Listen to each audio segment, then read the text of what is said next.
Communications podcast with Katie and Daryl. What is up, Katie? How you doing? Oh, I'm just hanging out, just enjoying. I'm eating some pineapple here. Yes, you are.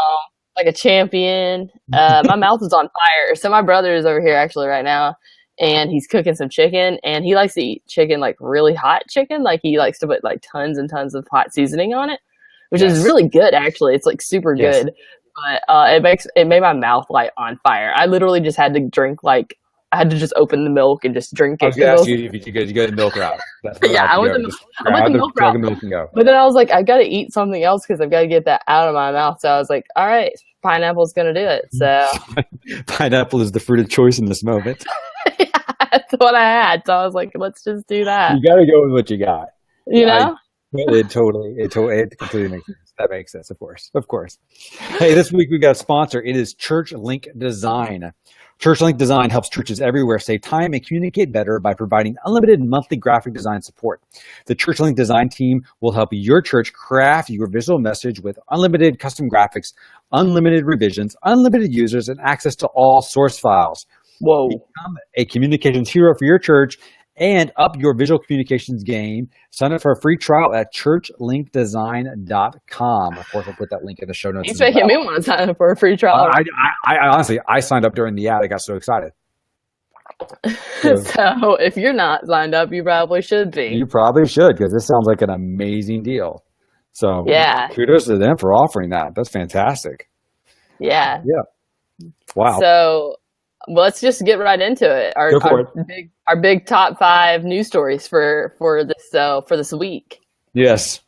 So you want to hit up the first one? I'll do the first one. Instagram is testing new 2-person live stream video feature. Live video broadcasting has become a standard in feature apps like Facebook, YouTube, and Instagram is in that game. But now Instagram is taking it up one level. They're going to do a 2-person live broadcast, like we're doing now. Yes. What? Like that. No. So okay. So let's talk this through. Like, you and I played with the Facebook one. Yeah, and it was neat. Especially all the new features they have where you can put those overlays and type and write and stuff. It's really pretty cool, the Facebook app version. So I'm excited to see what Instagram's going to be like. Yeah. So however, the admin controls are really you and I experienced. The admin controls are really a one-way experience. Whoever opened up the chat, whoever started it, really has the admin controls, which is fine. I like that. I wonder, to a certain degree, if it adds the same features that Facebook is trying to add, how do you differentiate the products over time? You know what I'm saying? There seems to be a bit of an overlap. I think eventually they're going to end up merging. I don't know when. That may not happen today, but I can see it happening for sure. Mm-hmm. Interesting.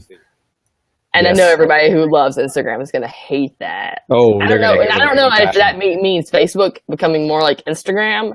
I don't know, but I feel like there's got to be some happy medium where they're going to meet. So, well, I think this is maybe a year and a half ago that I was at a conference where one of Facebook's staff was there, and they at that time told me told the audience that Instagram's team is still completely separate. Like, their engineers, everything, they still run a product completely different.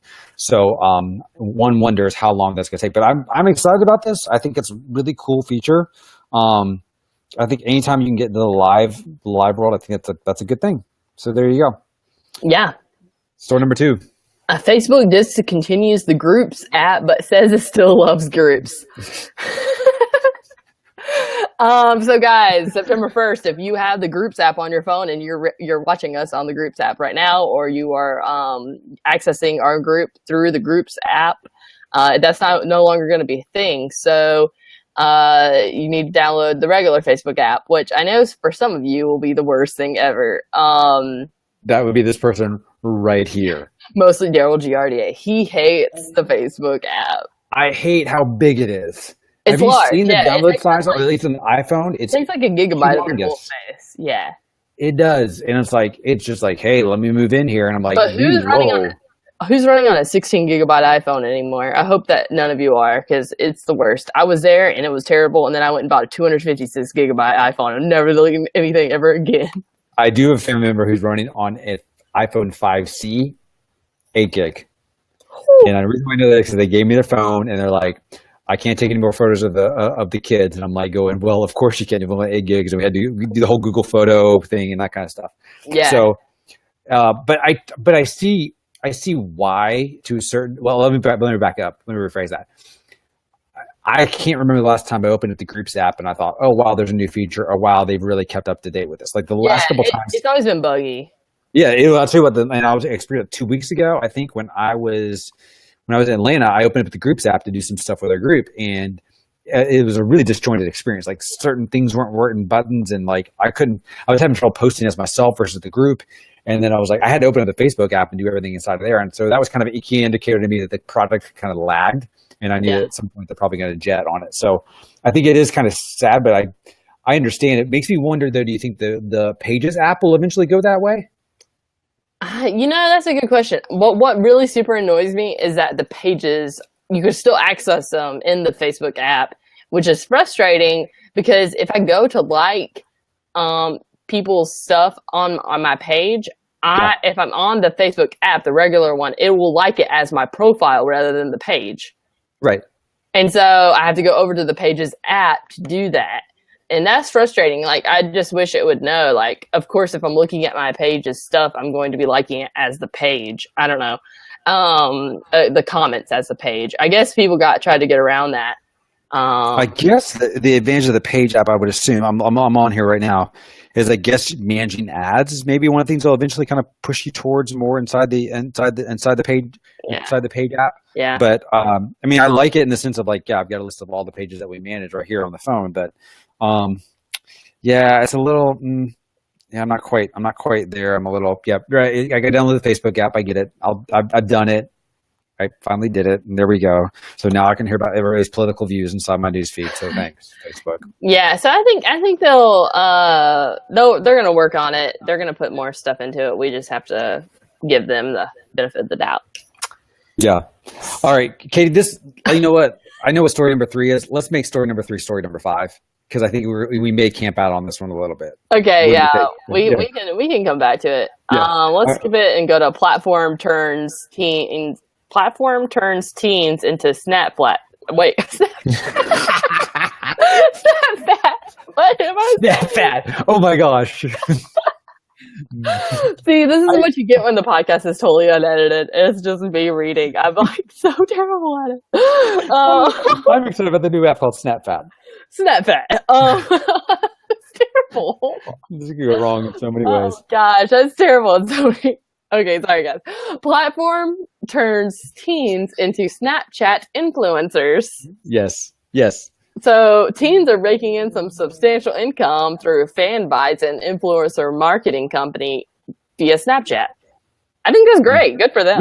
Yeah. Basically, from what we understand is it allows you basically you sign up, you give them your personal data, and then all of a sudden they distribute ads, I think, through your stories to targeted users. So in other words, basically they're leveraging you. So think of it like kind of like an ad buy platform that you have in your website where you're selling banner ads, except for you get to basically sell ad space inside your newsfeed. And I think it sounds like Influenster. Have you heard of that, Influenster? No. Okay, I'm a member of Influencer. So Influencer. They don't send me money, but they do send me like free goods to like review, and then I talk about it on Facebook or something. Really? Oh, yeah, like they sent me some Duncan Hines. There was a book. Wasn't there a book like Book Sneeze or something like that, where like you sign up and they send you a book a month. You just have to review it on Amazon. You know what? No, but Lifeway did that with me. Oh, did they really? Yeah, and like there's like a women's influencer group on Lifeway, and like they'll send you a book if you just write a blog post about the book or something. Which I never wrote the blog post. I'm a terrible person. Well, hey, if you want a geek thing to do, OReilly Books, which is like the heavy, super geeky books, they will do that. They'll give you a free copy of their ebooks if you turn around and write a review on Amazon, which I think is pretty cool. Next story. Facebook says no more charges for accidental ad clicks. In other words, basically what they're doing is they're basically determining that if a user clicks on your ad but bounces back within 2 seconds, they realize that was an accidental click, and you will not be charged for that click in regards to your ads. Yay! If there was like a big like clapping sound that we could play right now, this is where I would play it. Like I'd be like, yeah, clapping. Yes. No more ad charges for accidental clicks, everyone. Yeah, because I'm like, if they spend less than 2 seconds on your ad, you won't get charged for it anymore. I do think between accidental clicks and bots, which obviously you don't have to worry about bots with Facebook ads, if you will, but bots that we deal with in terms of our like live stream and Google Analytics and that kind of stuff, even though there are ways to filter that out, I would love if companies would get more serious about when we're dealing with analytics, if they would get more serious about filtering that kind of stuff out. So I'm glad this is a step in the right direction. So, yeah. I mean, yeah, so I'm glad to see that they're cracking that down. All right, Katie, you want to hit the last story? The LifeChurch or the other one? Oh, I thought it was we'll do LifeChurch. LifeChurch. Well, let's end on that. I want to do this one. Yeah, let's talk about LifeChurch. So okay. LifeChurch had their Ship It week last week. I guess it was last week. Maybe it was this week. I don't know. Yeah. And they shipped a lot of new products or a lot of new updates for their church and also for their open source products that they make for churches. We use Church Online platform. Yes, we do. I'm sure a lot of you also use it. So I thought this was interesting. So their first product that they shipped was Blue Button. And apparently it's a chat-like integration where team members or volunteers can chat with people and answer questions and pray in real time on your website. And you can even make like preset interactions that can tell people where to find the pages and answers that they need. And this is something I had considered for our next website too, was having a chat bot kind of a feature on our website that can say, hey, I'm looking for service opportunities. Where are they? And it just like gives them service opportunities. So like, kind of like Intercom with the chat function, with the chat bot functionality. Yeah, essentially. And I mean, I don't see why you would need to make, I mean, I'm sure they had a reason for making their own software. Maybe they'll give it out to churches for free. Who knows, because they're nice like that.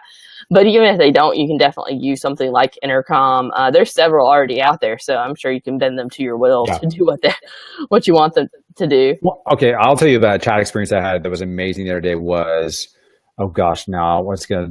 it was a company, Airmail, the iOS mail app. Mm-hmm. And I do not know what chat they were using, but it was funny was we were chatting back and forth, and I had to put my email in regards to get the chat up and running.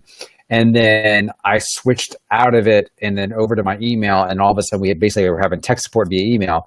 When I went back to the website, the chat window appeared and my email conversations were there as well. So it was a seamless experience going from their website to the email, then back to the website. And I was like, okay, that. Did you catch what service that was?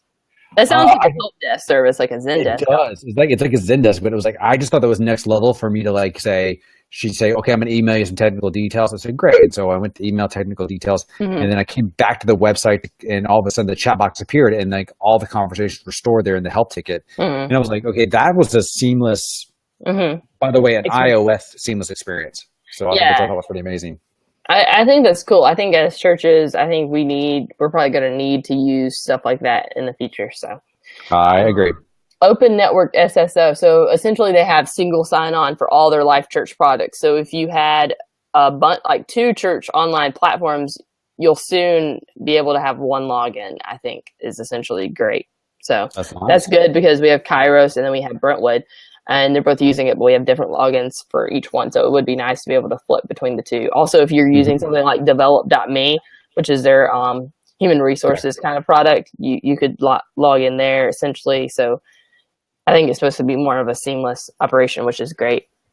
Their third thing they launched was captioning. They're just bringing captioning to their own video service, which I think is really cool and necessary. I would love to know what the video service. We actually, when we were researching video services, we were thinking about switching from Vimeo to something else. And we were looking at LifeChurch, and I actually contacted Bo, and I was like, Bo, what are y'all using? And he was like, I think they just made it up. I'm like, that's the worst. Well, it is like we actually, one of the things we looked at in terms of, you talking about archive or you talking live streaming?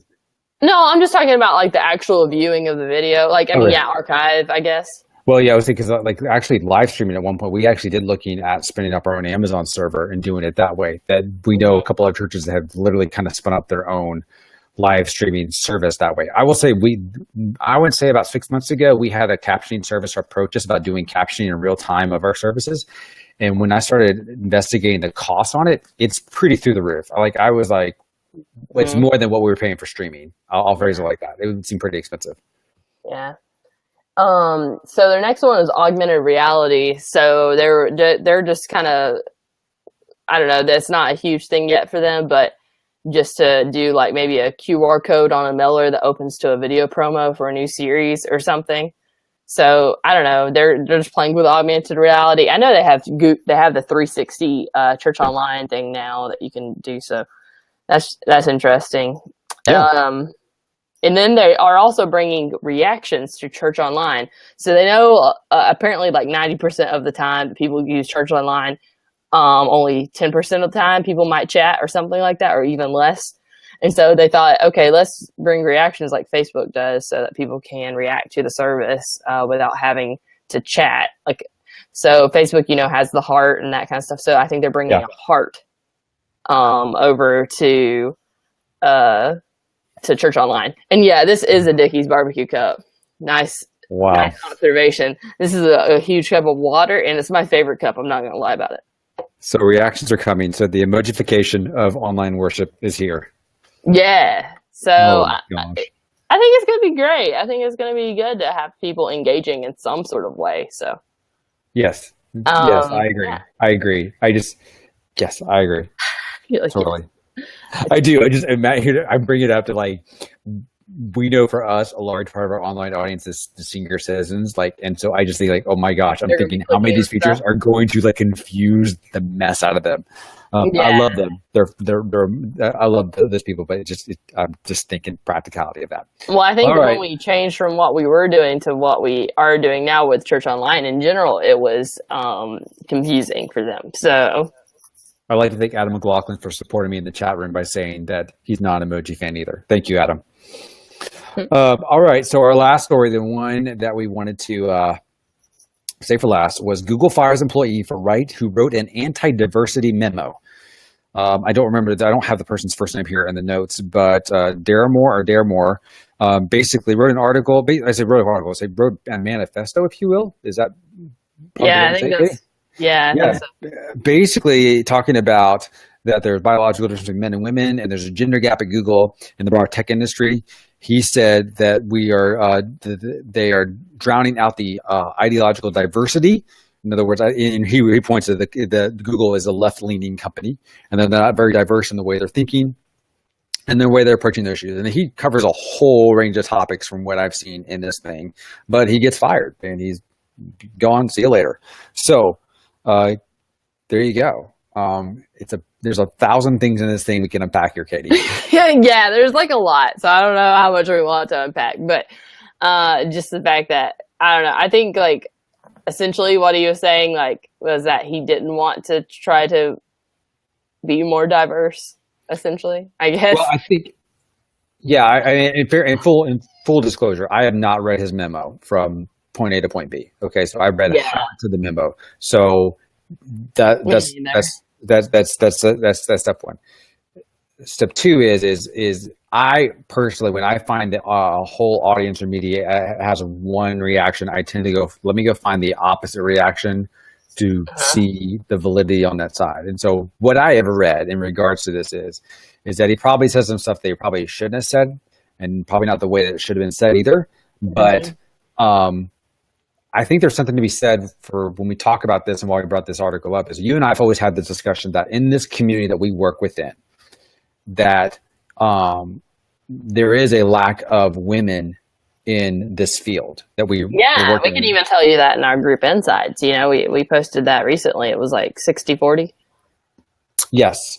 So, and we also want to also acknowledge that our group, when it comes to specifically the ministerial pastoral side of things, that we have varying theological views on that. We have some who women can't be on stage, and some who like my pastor's a woman. So we fully want to acknowledge that on the front of this conversation. That being said, I think when we started this group and we even started the podcast and all of this stuff, we didn't see a whole lot of female voices other than like Meredith Gold. And the Twitter was, who we love. He's fantastic. But we didn't see a lot of that. There was very limited amounts of women, which I'm really grateful. Daryl and I started this together, and I'm just really grateful that he let me take the lead on the group and creating it and that kind of stuff.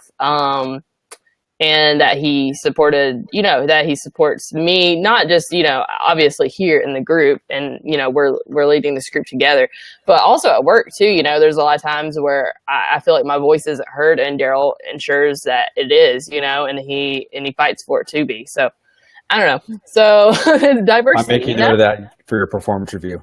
Diversity is important. You should support it. Here's the thrust of the argument that I would make in terms of when we talk about diversity, and why, for me, I'm a big stickler on it and a huge thing of it, is the fact that when I'm looking at our audience for our congregation, we would say 55% of that congregation is women. Okay, probably 60-40. I mean, 60% women, 40% men in our congregation. So, which is funny because the group's the opposite. Anyway. Yes. So, but why would I not staff for people who get that group? I mean, if I'm purely from a marketing standpoint, right? I want somebody who knows how that group thinks, what they, like any good marketer would. Which is why, like when we went back and looked for a designer, I wanted to say I want somebody, male or female for that matter, but I want somebody who knows how to design for women, because we didn't have somebody on who could do that. And by the way, I've worked with men who can do amazing design work in the female space. So to me, it's not but I want to hire the person. So I wanted to staff up and kind of go get people who know women really well. We wanted Katie for a couple of reasons. One, she was the most qualified person, but what she also brought to the table was that we had two guys running our social media, and it was very apparent you had two guys running the social media with the way we did stuff. Okay. Yeah, it was very apparent, guys. So it was very apparent. Super apparent, because it just wasn't very personal, Yeah, and so even but it's shocking to me, like how little things when you don't have that diversity of thought in the room, there are moments when it can come back to bite you. So anyway, I think in our world, the church communications world, we still have a long way to go in terms of diversity, and I mean that in the sense of people that I think can really bring something to the table. But honestly, it's just not there yet. I think like wave. I always, Katie and I were talking today. I feel like church communications is in wave 2. Okay, we're now in this. We've gone from wave 1 being everybody should have a website. Everybody should have that thing. The website, email list, and now we're in wave 2, which is have a great social media presence, all that kind of stuff. When we hit wave 3, in the next 5 to 7 years, this next group of Gen Z that is going to be the influx, I think we're going to be that much more diverse, and I'm so excited for that. Yeah. Yeah. So there you go. All right, Katie, you want to give some shout outs? I would love to do some shout outs. Some shout outs to the things. First, to people, not things. So first, Dickie's cup I've got right here. Jonathan Talley became a moderator this past week. Thanks, Jonathan Talley, for doing that. What's great? Ed Chavis, he I don't know if he's left the group yet. He served really faithfully for like the last 6 months of being a moderator, and just did a really tremendous job. So we're just wishing him the best of luck and whatever he chooses to do next. So. And then Adam McLaughlin also joined us as a moderator, and he's going to be doing some training with Adam, some Ask Adam, hashtag Ask Adam. Oh, excited about that. And we're super pumped to be having Adam just give really great training and thoughts. He's such a cool dude, and we're just really grateful for him and for his willingness to do something like that. So don't miss it. This Friday, he's going to be training about stage announcements, and he's got some really cool ideas, so we're pumped about that. We're really, really pumped about that. And don't forget, we're now putting more content into YouTube. So we'll have some content that's obviously going to be on this page. But I think I actually had somebody hit me up last week asking for some of the content that you find on our Facebook group, but they wanted to show it to the pastor, but the pastor wasn't a member of the Facebook group. And I was like, well, guess what? We're going to start putting more of this content on YouTube, so it's easier for you to share with your staff, that kind of stuff. So we want to kind of do that. We want to invest into YouTube and do this type of thing. So expect to see more of that, more content like that comes from us in the future. So we're uber excited about that kind of thing. Yeah, and if you have something you're interested in maybe training about, or you would want to learn about, or that you think you have an interesting perspective, hit us up, send us a message. Maybe we can get together and talk through those things. So Yeah, we definitely don't. We definitely want a diversity of people who, especially. This by is the your way, group, not ours. So let's all, this is me putting out a virtual Craigslist ad. If you have experience in small church world, okay, definitely want to hear from you, because we got a lot of people out there who really want to hear from people who have small church experience. And so if you've got that experience, message Katie or I would love to get something up and running on that, because that would be really, really great. And we really would love that. So yeah, don't forget Fridays, Ask Adam. Do we have a tour coming up, a church tour coming up anytime soon, Katie? We should. I don't know who's next, but I need to put those up on the events. So thanks for the reminder. I'm gonna be putting those up. So yeah, somebody's coming up next for two. Somebody's coming up next. It's gonna be amazing. It's gonna be incredible. Let's see if I can find it while I'm just sitting here Googling. Might as well, right? I mean, we've already talked about it. Let's see who's on. I'm just gonna read. Okay, Jeanette asks, what do I mean by small church? I would tell you, Jeanette, I would say that's anywhere between 300 and under, give or take. I mean, you're right. It probably, when I say small church, that can mean a lot of different things to a lot of different people. You could say it could say 1,000 under. I mean, everybody's a little different. I really, when I say small church, I'm talking about you're the one-man show, really limited on resources, and probably you're reaching your congregation, especially if you're in a small town. A lot of small towns that don't have, in other words, you don't have a great, in other words, you struggle with finding a great designer. You might struggle with finding people to volunteer because you're at a small church and you don't have a great pool to pull from. Yes. Francisco, satellite campuses do count. You asked the question, is big church with small site? Yeah, because the way we're built, we have, I would say 4 of our campuses will qualify as a small church.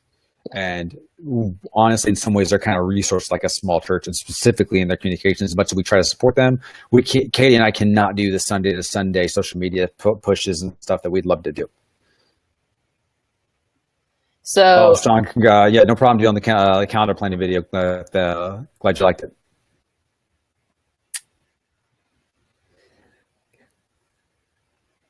I think it's Canva. It's supposed to. Canva is amazing. Yes, you're right. Canva is amazing for small churches. We have a tutorial on that on YouTube, by the way. I think I give you a whole bunch of different, 5 or 6 different tricks on Canva if you haven't used it. Some hacks. Yep. Awesome. Did you find out who's going to be the tour? Yeah, the tour is August 15th. It's going to be Lauren Townsend with Dunwoody UMC, so United Methodist Church. Was that Dunwoody, Atlanta? Yeah, Atlanta. So, Lauren, I don't know if you remember that you're supposed to be August 15th, but you are. So we're excited that you're going to be August 15th. It's going to be. If you had scheduled a previous one and you didn't actually get to do it, or you totally forgot about it, just go in and change it on the Google Drive sheet. If you want to sign up for a Tour Tuesday, it's on the group description. You can find that Google Drive sheet. It's just open, so anybody can write on it. What is Tour Tuesday? Tour Tuesday is where we go on a tour of your church and we see new things. So if you want to find any of the old tours, you can actually just look for the hashtag Tour Tuesday in the group. You should be able to see some of the older ones that we did. We might need to rip those off too and put them on YouTube. Why not? So that sounds like a great idea. Sounds like a great idea. We should. I'm going to spend a lot of time and ripping and downloading Flash files. So we go. Although people might be like, "No, I don't want that on YouTube. I talked about something I thought this was going to be secret." I thought this was going to be secret. Come on, people, you post it on Facebook. Nothing secret on Facebook. Can we crash a church and just take our own tour? Kenny, you can do that if you wanted to, but I feel like that might be illegal.